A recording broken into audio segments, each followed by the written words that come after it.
Père, merci pour la parole ce matin et que nous pouvons être changés, mais seulement par ta grâce. Et aide-nous une fois pour toutes à saisir cela dans nos têtes et à vraiment le savoir. Et Jésus leur dit, ce qui est impossible à l'homme est possible avec Dieu. Est-ce que quelqu'un peut dire Amen? Ce que vous ne pouvez pas faire et que je ne peux pas faire, Dieu peut le faire. Ce qui est impossible à l'homme est possible avec Dieu. Immergeons-nous dans cela une minute pour que ça ne glisse pas juste sur vos têtes et nous passions simplement à la chose suivante. Ce que vous ne pouvez pas faire, Dieu peut le faire. Peut-être vous ne pouvez pas changer vos enfants, mais Dieu le peut. Vous ne pouvez pas faire que quelqu'un que vous aimeriez voir être en relation avec Dieu aime Dieu, mais laissez Dieu travailler en eux pendant un moment. Je ne peux pas changer mes circonstances, mais Dieu le peut. Je ne peux pas me faire aimer de tous ceux que je sers, alors j'ai laissé ça à Dieu. Dieu peut me donner la faveur. C'est étonnant ce qui arrive quand nous commençons à prier et à croire à la faveur surnaturelle. La grâce et la faveur imméritée. C'est Dieu qui vous donne des choses que vous ne méritez pas, qui vous ouvre des portes dont vous n'auriez jamais imaginé qu'elles aient pu s'ouvrir, qui vous donne une promotion pour laquelle vous n'êtes même pas qualifié. Je le sais parce que ça m'est arrivé. Avant que je rentre dans le ministère, ça m'est arrivé. Je veux dire que j'ai eu des positions que je ne méritais pas. Et dans le naturel, je n'ai pas de qualification pour faire ce que je fais maintenant, mais quand Dieu vous donne la faveur, il peut vous placer quelque part. Et quand Dieu vous place, il vous garde. Nous devons apprendre à vraiment faire confiance à Dieu pour sa faveur au lieu de nous battre pour essayer de nous faire notre place tout le temps. Soyons plus agressifs dans notre confiance envers Dieu pour sa faveur. Quand vous faites du shopping, Dieu, je demande ta faveur.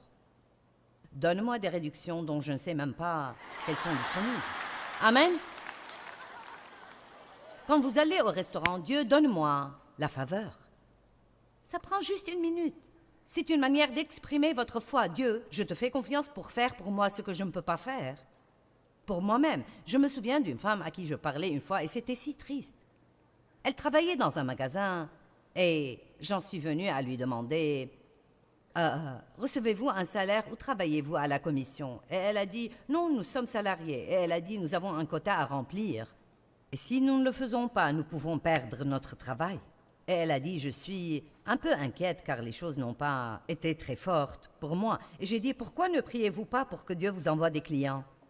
Et elle était chrétienne, elle et moi avions déjà parlé de ça. Donc j'ai dit, pourquoi ne priez-vous pas que Dieu vous donne des clients? Elle m'a regardé si bizarrement et elle a dit, est-ce que ce serait correct de prier à propos de quelque chose comme ça? Cette femme avait été croyante depuis près de 30 ans et elle ne savait pas qu'elle pouvait demander à Dieu de lui donner sa faveur. J'ai dit, eh bien, il y a des gens ici qui font des achats. Pourquoi ne priez-vous pas que Dieu vous donne sa faveur avec eux et qu'il les guide surnaturellement jusqu'à vous?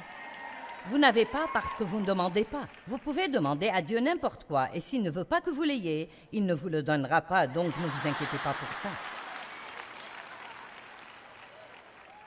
J'ai surmonté ça. Eh bien, Dieu, est-ce ta volonté? Est-ce ta volonté, Dieu? Vous savez, je sais ce que la Bible me dit, mais vous savez, il y a beaucoup de choses que je ne sais pas. Donc, nous avons la liberté totale de prier radicalement et agressivement Dieu. La Bible dit que Dieu peut faire en abondance au-dessus et au-delà de tout ce que nous oserons jamais espérer, demander ou penser. Dieu veut que nous prospérions, mais nous avons besoin de l'aide de Dieu. La faveur. Vous pouvez avoir la faveur. Ce qui est impossible à l'homme est possible à Dieu. Luc 18, verset 18. Un chef interrogea Jésus et dit, « Bon maître, toi qui es par essence et parfaitement et moralement bon, que dois-je faire pour hériter la vie éternelle? » Bon, d'abord la question est une question idiote, parce qu'il dit, « Que puis-je faire pour hériter ?» Et les deux choses sont totalement opposées l'une à l'autre. Tout d'abord, quand vous héritez, vous ne faites rien, vous recevez quelque chose. Je peux vous dire que, quoi que nous possédions, quand le Seigneur nous prendra chez lui, nos enfants en hériteront. Ils n'ont pas travaillé pour cela, nous l'avons fait. Et ils l'auront. Tout ce que je ne pourrai pas consommer, ils vont l'avoir. Maintenant, est-ce qu'ils feront quelque chose pour l'obtenir? Ils sont juste mes enfants. Allez, vous allez comprendre. Ils sont juste mes enfants. Et tout ce qu'ils auront ne sera pas fondé sur leur perfection, ce sera fondé sur une chose et une chose seulement. Et cette chose est la relation de sang, notre relation l'un avec l'autre. Est-ce que vous me suivez? Tout ce que vous recevez de Dieu est fondé sur une relation de sang. Vous avez été rachetés par le sang de Jésus-Christ. Ce n'est pas fondé sur ce que vous faites, mais ça dépend de si oui ou non vous voulez vraiment, pleinement croire en la parole de Dieu. Est-ce que quelqu'un ici veut ce matin laisser votre chair et décider de croire la parole de Dieu? Laissez-moi vous dire, si Dieu peut faire quelque chose pour quelqu'un, Dieu peut faire quelque chose pour vous. Tu ne sais pas toutes les mauvaises choses que j'ai faites. Vous ne savez pas toutes les mauvaises choses que j'ai faites non plus. Écoutez, nous faisons tous des erreurs. Si nous pouvions être parfaits, nous n'aurions pas besoin de Jésus. Que puis-je faire pour hériter? Mauvaise question. Jésus lui répondit, « Pourquoi m'appelles-tu bon? Personne n'est bon sauf Dieu. » Verset 20. Tu connais les commandements. Tu ne commettras pas d'adultère. Tu ne tueras point. Tu ne déroberas point, honore ton père et ta mère. Et il lui répondit, j'ai observé toutes ces choses dès ma jeunesse. Maintenant, voilà le hic. Jésus, ayant entendu cela, lui dit, il ne te manque qu'une chose. Voilà, c'est si frustrant. Eh bien, j'ai bien fait ceci, et j'ai bien fait cela, j'ai bien fait ceci, et j'ai bien fait cela, et j'ai gardé ce commandement-là. Et Jésus nous regarde et dit, bon oui, mais il te manque encore une chose. Peu importe combien de bonnes choses nous faisons, il y a toujours quelque chose de mal que nous allons faire.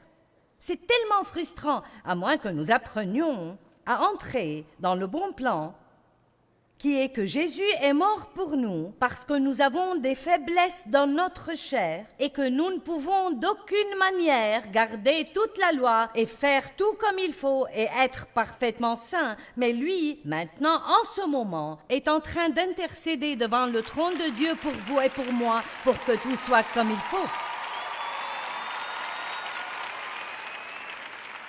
J'ai dit ce matin, Jésus prie pour moi aujourd'hui et Saint-Esprit prie à travers moi aujourd'hui. Pensez juste à ça. Il intercède constamment auprès du trône pour nous. Et la Bible dit que Dieu nous voit. Il choisit de nous voir juste parce que nous sommes en Christ. Il choisit de nous voir comme la justice de Dieu. Il choisit de nous voir justifiés, juste comme si nous n'avions jamais péché, juste parce que nous croyons. Nous croyons. Nous héritons. Nous sommes co-héritiers avec Christ. Tout ce pourquoi il a payé et qu'il a racheté, nous l'obtenons. Tout ce pourquoi il a travaillé, tout ce pourquoi il est mort, nous l'obtenons. Par la grâce, par la foi. Par la grâce, par la foi. Par la grâce, par la foi. C'est fourni par la grâce de Dieu. C'est acheté par la grâce de Dieu. Et la foi, c'est seulement la main qui se tend et qui dit « Je le prends ». Parfois, nous pouvons être confus concernant la foi et nous pouvons penser, tu sais, je l'ai obtenue à cause de ma foi. Tout ce que vous avez à faire, c'est croire. Juste croire. Mais j'ai lu quelque chose il y a de nombreuses années et ça m'a vraiment béni. La foi n'est pas le prix qui achète la bénédiction de Dieu. Elle est payée totalement par la grâce de Dieu, par le sang de Jésus. Écoutez, la foi, c'est uniquement la main qui se tend et la reçoit. Vous savez, obtenir signifie gagner par des luttes et des efforts. Mais recevoir signifie être juste un réceptacle et prendre tout ce qui est offert. Avez-vous obtenu le salut, la bénédiction? Avez-vous obtenu votre percée? En vérité, si nous avons eu une de ces choses, ce n'est pas parce que nous l'avons obtenue. C'est parce que Dieu l'a donnée. Avez-vous obtenu une percée? Non, je ne pourrai jamais obtenir une percée, mais je prie que Dieu m'en donne une. Je prie qu'il en télécharge une pour moi. Il vous manque encore une chose.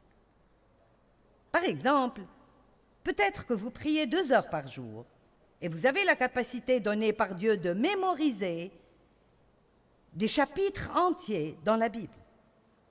Je parlais à Marilyn Hickey l'autre jour, une grande femme de Dieu, et juste en bavardant, elle a dit « J'ai mémorisé tout le livre de l'Apocalypse il y a des années. » Ça m'a donné une crampe au cerveau.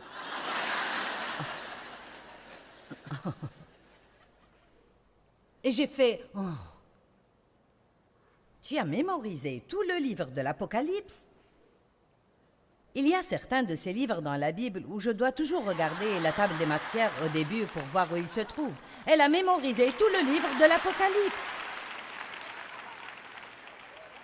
Et vous voyez, ça pourrait me faire sentir mal, sauf que ça ne le fait pas parce que je sais qu'elle peut le faire seulement parce qu'elle a un don pour le faire. Et si je ne peux pas le faire, c'est parce que je n'en ai pas besoin ou je n'ai pas le don pour. Quand j'ai besoin d'une écriture, je la trouve. Je ne les ai pas mémorisés, mais j'ai ce dont j'ai besoin. Ils arrivent d'ici et de là, et je ne sais pas exactement où ils se trouvent, mais ils sont tous là, ils sont corrects. Donc, peut-être que vous pouvez mémoriser toute la Bible et vous prier 2 heures par jour, mais vous avez mauvais caractère. Il vous manque encore quelque chose. Allez, y a-t-il quelqu'un avec moi aujourd'hui? Peut-être que vous n'êtes pas jaloux ni envieux, ce n'est tout simplement pas un problème pour vous, mais vous êtes très impatient. Peut-être vous apprenez très vite, vous êtes juste très vif. Vous savez, certaines personnes sont juste naturellement plus intelligentes que d'autres. Et donc, disons juste que vous apprenez très vite. Mais alors, vous vous tournez et jugez d'autres gens qui n'apprennent pas aussi vite que vous. Et votre attitude avec eux est « Bon, quel est ton problème? Comment ne peux-tu pas comprendre ça? » Il vous manque encore quelque chose. Vous êtes tous avec moi aujourd'hui? Il vous manque encore quelque chose. Donc, regardons 2 Corinthiens 12, versets 7 à 9. Avant que nous soyons trop contrariés par nos faiblesses, regardons juste comment nous devrions les voir. Je ne sais pas pour vous, mais j'en ai eu assez il y a longtemps d'être continuellement fâché contre moi-même, et je ne perds plus mon temps avec ça.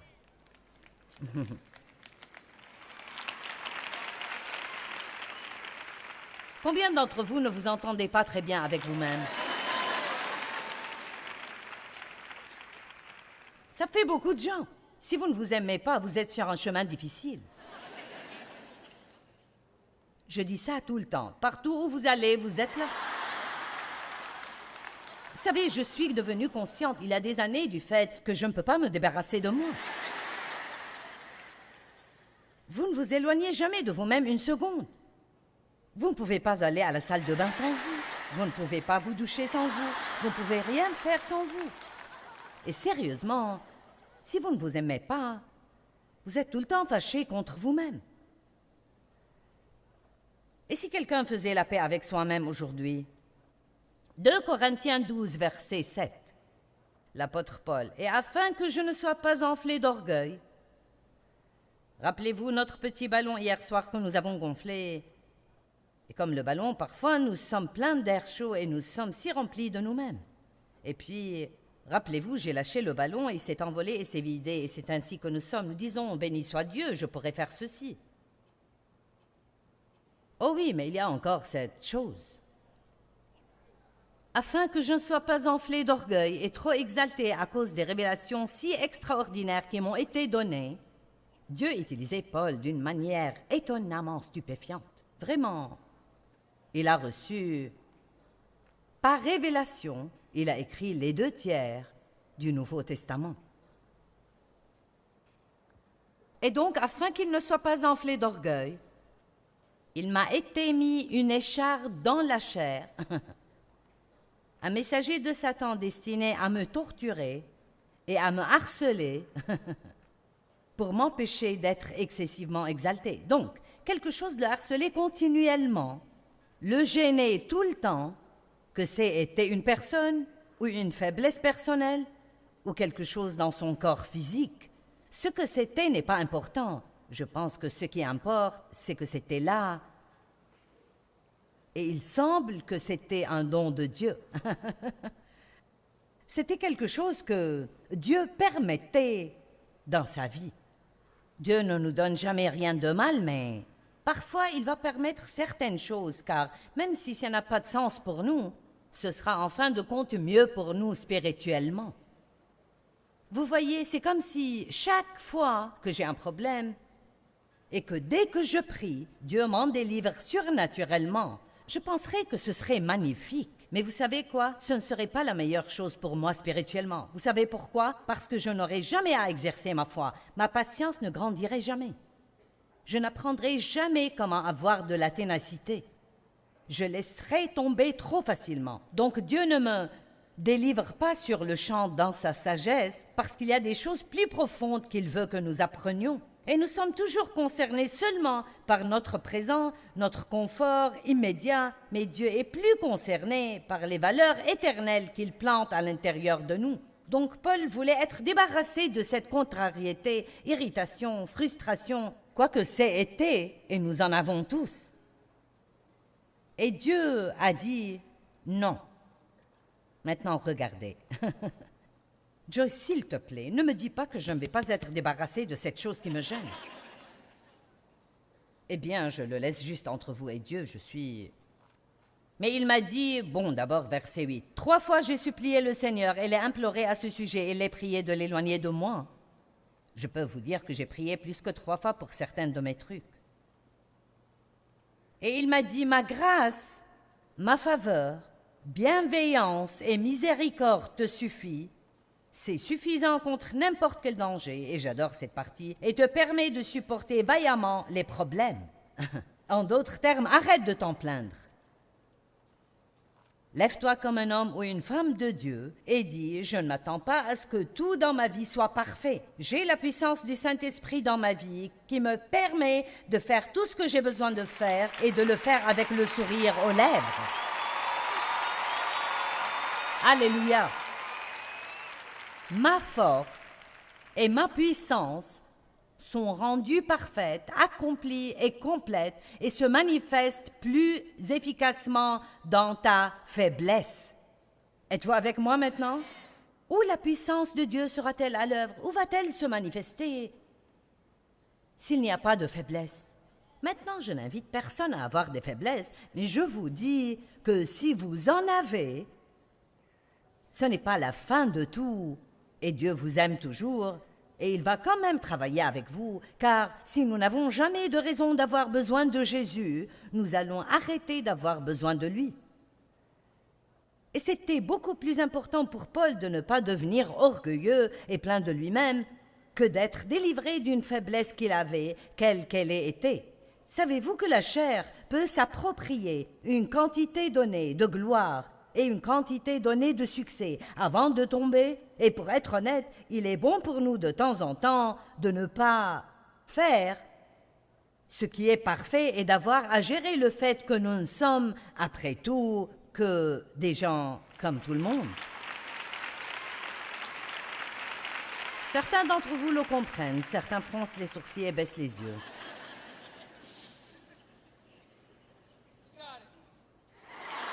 Merci. Mais maintenant, il y a la partie que j'essaye encore de comprendre.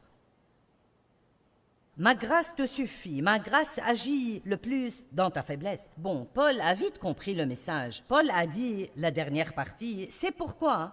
Vous voyez, c'est pourquoi? C'est pourquoi je me glorifierai bien plus de mes faiblesses et de mes infirmités, afin que la force et la puissance de Christ le Messie reposent sur moi. Donc c'est presque comme s'il disait, oh chouette, j'ai une faiblesse.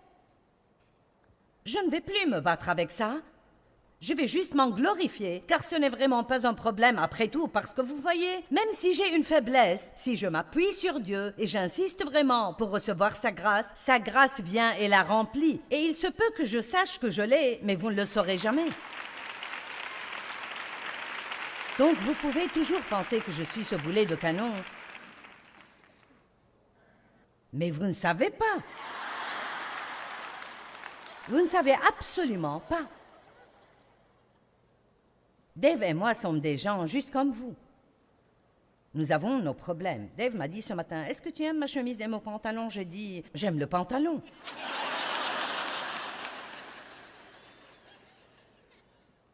Et alors il m'a dit, « Êtes-vous prêt pour cela ?» Bon, j'ai 70 ans. Je pense que j'ai l'air plutôt bien pour 70 ans. Je veux dire, je n'aurai pas 70 ans avant juin, mais j'aurai 70 ans en juin. Donc, il me dit ce matin, « Tu as une petite poche juste là. » Bon, vous savez, franchement, il y a 20 ans, je serais passée en mode tueuse.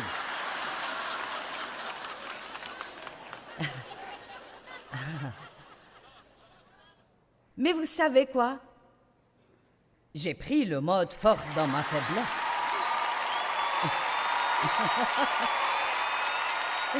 Et ça marche plutôt comme ça. Dieu, aide-moi à me taire, aide-moi à me taire. Oh Jésus, aide-moi à ne pas me fâcher et à ne pas m'offenser.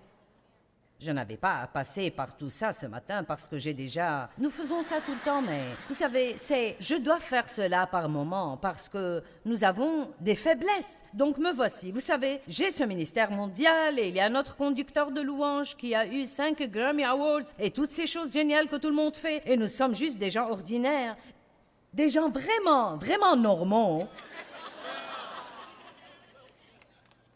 Des gens... que Dieu choisit à dessein. 1 Corinthiens 1. Il a choisi à dessein ce qui est faible et fou dans le monde pour confondre les sages, afin que personne ne puisse tirer quelque fierté pour soi-même. Donc Dieu a dit à Paul, « Non, je ne vais pas enlever cette faiblesse, mais je vais te donner la grâce pour que tu réussisses. Je vais te donner la grâce de supporter vaillamment ce problème. » Et Paul a dit, « Ah bon? La faiblesse n'est pas un problème, parce que Dieu peut m'aider. » Vous voyez, notre problème, ce n'est pas nos faiblesses. Notre problème, c'est de ne pas rester branché. Si vous n'étiez pas là, hier, vous avez manqué ma petite analogie de branchement, donc je vais juste vous l'expliquer. Ceux qui espèrent dans le Seigneur renouvellent leur force. Nous devons nous brancher sur notre source d'énergie qui est Dieu. Et ça vient lorsque nous prenons un peu de temps et allons à Dieu, que ce soit 1 minute aux toilettes, 1 minute aux toilettes du bureau quand vous sentez que vous êtes sur le point de dérailler, que ce soit 10 minutes de marche à l'extérieur, ou bien dans votre lieu de prière le matin, où qu'il soit, et là vous tirez la force dont vous avez besoin, avant même de savoir que vous en avez besoin. Ne pensez pas que, parce que vous vous levez le matin du bon pied, que la journée va être bonne. Je fais toujours le plan d'être bien quand je suis allongée dans mon lit, et ça va jusqu'au moment où je mets le pied sur le sol. Et c'est là que les problèmes commencent. Je peux m'entendre avec tout le monde tant qu'il n'y a personne à la maison. Je n'ai pas de problème avec ça. Je suis quelqu'un de si facile tant qu'il n'y a personne à proximité. Loué sois-tu, Seigneur, je t'aime. Oh, je me sens si spirituel. Oh, alléluia. Ne regardez pas la poche. Alléluia, alléluia. Nous nous sentons spirituels jusqu'à ce que quelqu'un vienne à la maison. Alors c'est une autre histoire. J'étais comme Jekyll et Hyde il y a quelques années. J'étais comme...